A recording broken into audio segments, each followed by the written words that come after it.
Assalamualaikum warahmatullahi wabarakatuh. Kami dari kelompok 6 akan menjelaskan tentang materi pelaksanaan demokrasi di Indonesia dan pendidikan demokrasi. Yang pertama yaitu nama saya Fajri Mauli, NIM 58. Nama saya Muhammad Bustami, NIM 012. Nama saya Jimmy Rawangsa, NIM 068.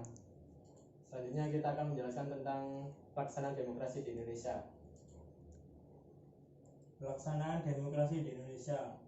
Yang pertama, demokrasi pada masa Orde Lama. Orde Lama merupakan suatu masa pemerintahan di Indonesia yang dipimpin oleh Presiden Soekarno.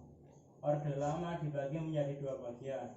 Masa demokrasi liberal tahun 1945 sampai 1959. Masa demokrasi terpimpin pada tahun 1959 sampai 1965. Masa demokrasi liberal tahun 1945 sampai 1959. Latar belakang dari demokrasi liberal, proklamasi kemerdekaan 17 Agustus tahun 45 merupakan awal lahirnya bangsa di Indonesia. Dan pada tanggal 18 Agustus tahun 45 PPKI melaksanakan sidangnya yang pertama. Tujuan dari demokrasi liberal ada 3: menetapkan dan mengesahkan UUD tahun 1945, memilih dan mengangkat Insinyur Soekarno dan Muhatta sebagai presiden dan wakil presiden.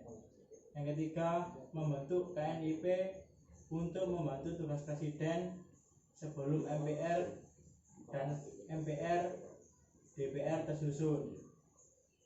Masalah pada demokrasi liberal. Yang pertama, dalam kabinet parlementer, partai-partai yang tergabung dalam membentuk kabinet cenderung lebih mementingkan golongannya daripada kepentingan umum. Yang kedua, presiden yang memimpin pada masa tersebut adalah Insinyur Soekarno.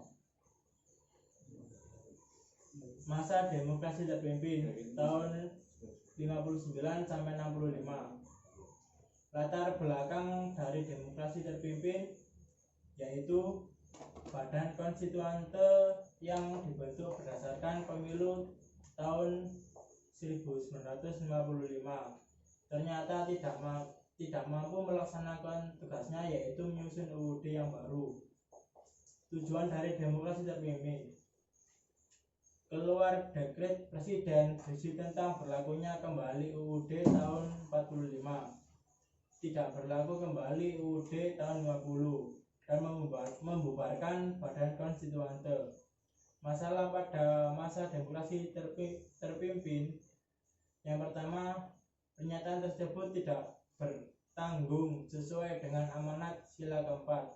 Masalah yang kedua, masalah puncaknya yaitu terjadi peristiwa G30S PKI.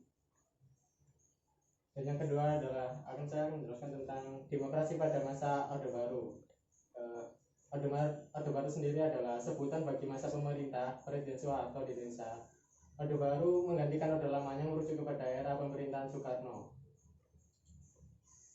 Selanjutnya adalah dampak di masa Orde Baru. Yang pertama, kelebihan sistem pemerintah Orde Baru.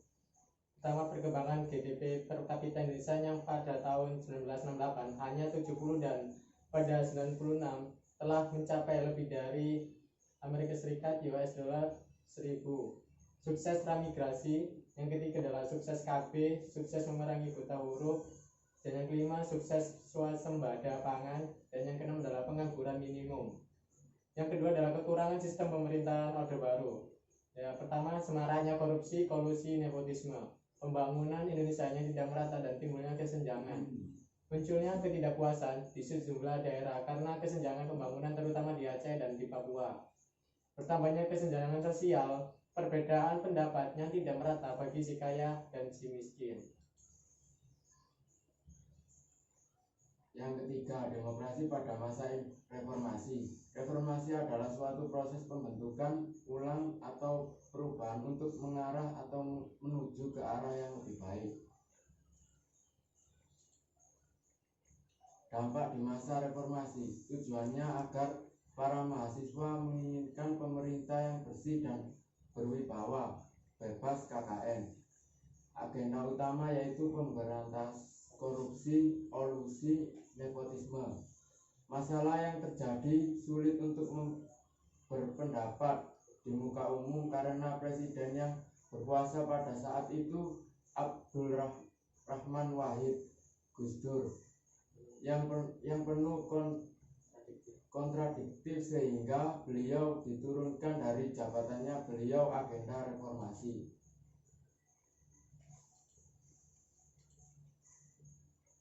Dan yang kedua adalah kita akan menjelaskan tentang pelaksanaan pendidikan demokrasi itu. Pelaksanaan pendidikan demokrasi. Pengertian demokrasi pendidikan yang memberikan kesempatan yang sama kepada setiap anak untuk mendapatkan pendidikan di sekolah sesuai dengan kemampuannya. Hal ini dijelaskan pada UUD tahun 45 pasal 31 ayat 1, yaitu tiap-tiap warga negara berhak mendapat pengajaran. Dan yang kedua, prinsip demokrasi pendidikan. Yang pertama yaitu rasa hormat terhadap harkat sesama manusia. Dan yang kedua, setiap manusia memiliki perubahan ke arah pikiran yang sehat. Dan yang ketiga, rela berbakti untuk kepentingan dan kesejahteraan bersama. Sekian dari kelompok kami. Assalamualaikum warahmatullahi wabarakatuh.